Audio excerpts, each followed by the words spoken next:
Okay, we're going to get into lesson 5 of our Photoshop lessons, and this one we're basically going to try to give you some new strategies for making selections. So when you look at the end file, we're probably not going to make this thing happen exactly like this. I'm going to just show you a couple techniques, and we can give you a little bit of insight into what happens with the rest of the file, but we probably won't go through the whole thing. There's a couple parts of this lesson that have been a little bit tricky. So we're going to just try to nail the ones that we can really knock out here. So number one, let's go ahead and zoom in there so we can see a little bit better what we got. This is a one-layer file, and what we're going to try to do is give you some more options for making selections.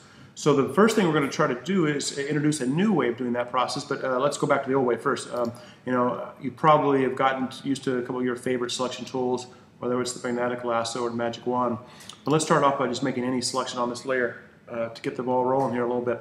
Our goal is, just so you know, we're going to try to isolate this egret, the entire egret plus his legs and beak and the whole bit. And you first select it, and kind of see I have a pretty challenging one. I got a pretty good selection, but I would have to go back and edit and modify the selection. And some of you guys may or may not love the idea of switching to different tools and holding shift to add or holding option to take away. So we got a different trick for you. This time we're going to get into what's called Quickmask mode. So in your toolbox, you'll notice the very, very bottom of this thing, and it's easy to stumble into this on accident, but if you ever see this happening, I'm going to go ahead and click on Quickmask and we'll show you what happens. When you get into that mode, typically it'll say Quickmask across the top, so that's your clue. When you get in there, if you didn't have a selection made, you may not see anything like this dramatic happening. It might just kind of switch it and give you that idea, but things will definitely change at this point. So what Quickmask is really designed to do, and to show you this idea real fast, is it's designed to let you paint your way to make selections. So I'm going to go ahead and paint with white a little bit, and I'm going to paint 100% white, and I need a smaller brush to work with here. But say I want to just add to my selection. So there's a couple parts of the selection we didn't get a second ago. So as I toggle back and forth between the Quickmask and standard mode, you can kind of see what's happening when I paint with white. So the more I paint with white, the more I can add to my selection. So again, if I flip-flop over there, you can kind of see I got a little bit more of that little gray pocket that was missing. So it's a pretty good tool, especially for people that don't like the idea of trying to rely on all the selection tools and holding shift and option and all those little modifiers. It can be kind of a pain. This one can be a little bit tricky too, because you got to be pretty skilled at using the brush. But you can always undo, you can step backwards, all those kind of ideas. So our goal is to try to use this particular tool to fine-tune the selection. And you're more than welcome to go back and switch to other tools. That's one thing you can do. If you like the other tools, there's no reason why you can't combine these ideas when you're in the standard mode. And then if there's parts that work better in Quickmask mode, just go to Quickmask mode. But the goal on this little practice lesson is to isolate the major parts of the egret. I'm probably have to get pretty skinny with my size of this brush to get his legs. But I'm going to make a pretty good little effort on this part.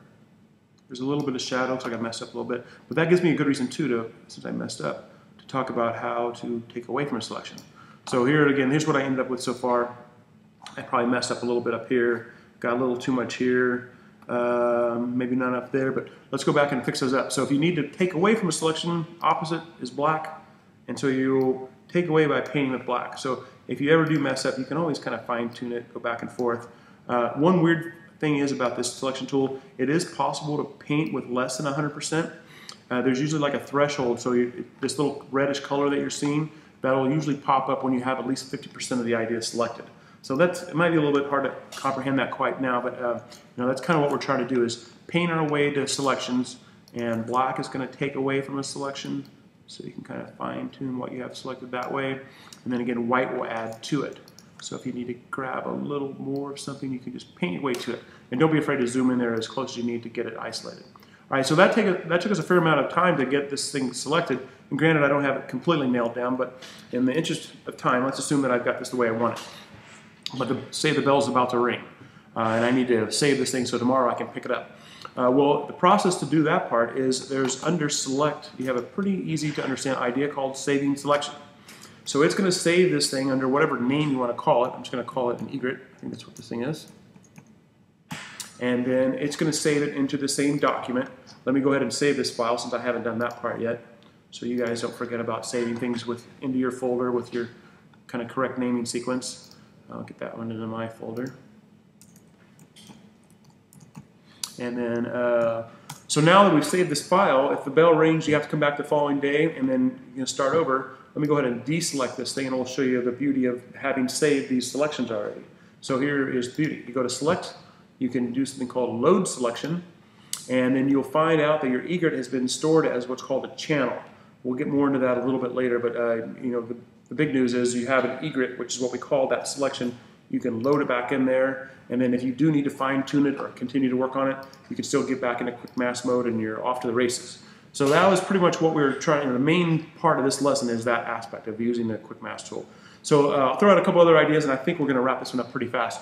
Now, if I wanted to continue on this lesson the way we used to do it out of the book, the next step they used to have us do was to select the opposite of that. And I think we've talked about this in an earlier idea, but that is select inverse. So if I select the inverse, now I know I can kind of, let me go ahead and switch back to Quickmask, because this will kind of be interesting when we look at it in Quickmask mode.